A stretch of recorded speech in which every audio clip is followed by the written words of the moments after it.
ang nag-deliver papunta sa bahay nila Pangulong Bongbong Marcos at Speaker Martin Romualdez mag-insert o magpasok ng 100 billion worth of projects sa BICAM.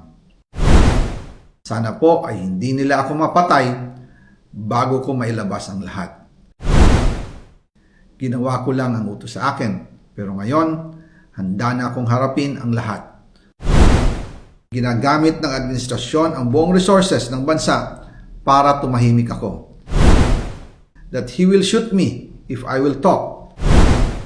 Gagamitin ako bilang panakipbutas sa kanilang kampanya laban sa korupsyon.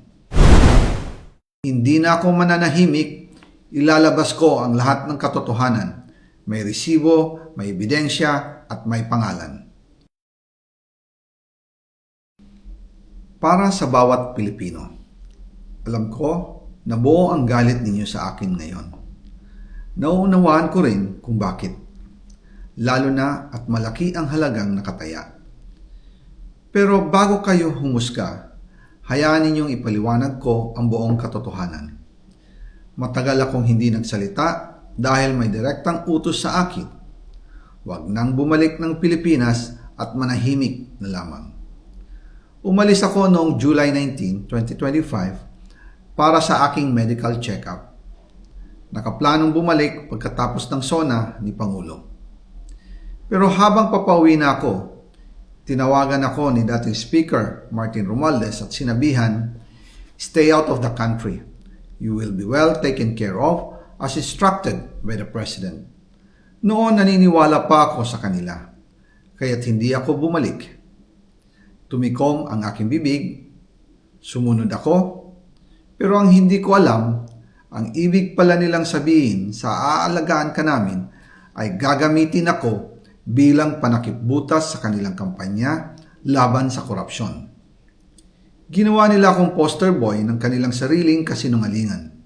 Ngayon, hindi na ako mananahimik, ilalabas ko ang lahat ng katotohanan. May resibo, may ebidensya, at may pangalan. Nagsimula ito nung tumawag si Sekmina Pangandaman sa akin nung nag-umpisa ang BICAM process last year, 2024. Ang sabi niya, katatapos lang ng meeting nila ni Pangulo at may instructions na mag-insert o magpasok ng 100 billion worth of projects sa BICAM. At sinabi pa ni Sekmina, you can confirm with Yusek Adrian Bersamin dahil magkasama sila sa meeting ni Pangulong BBM noong araw na yon. Tinawagan ko po agad si Yusek Adrian Bersamin at tinanong ko kung may instruction nga ba ang Pangulo na magpasok ng 100 billion during their meeting. Ang sabi niya ay totoo nga po.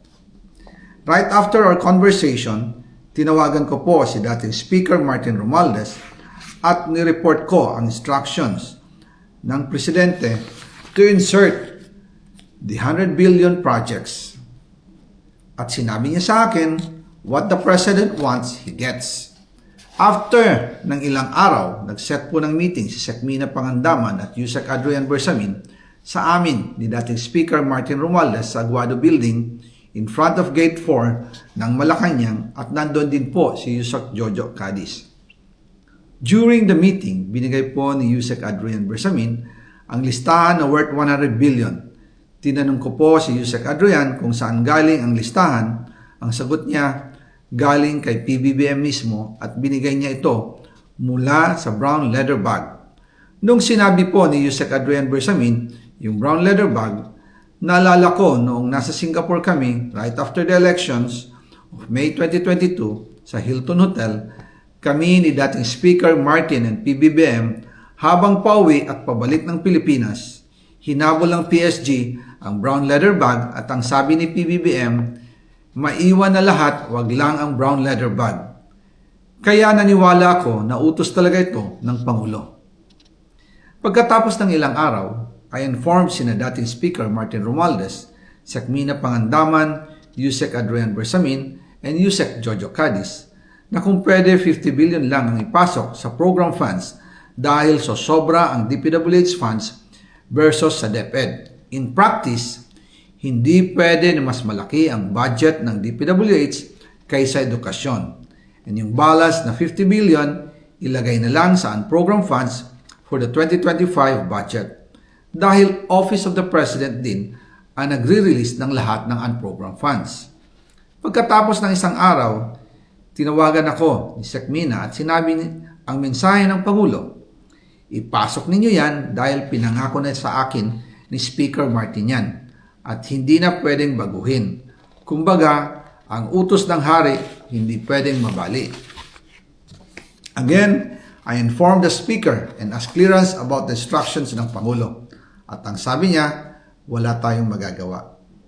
Kaya po nagtataka ako kung bakit sinasabi ni Pangulo na hindi niya makilala ang budget, samantalang lahat na binawas at dinagdag sa mga ahensya ng gobyerno ay humihingi ng approval sa kanya si Sec Mina Pangandaman.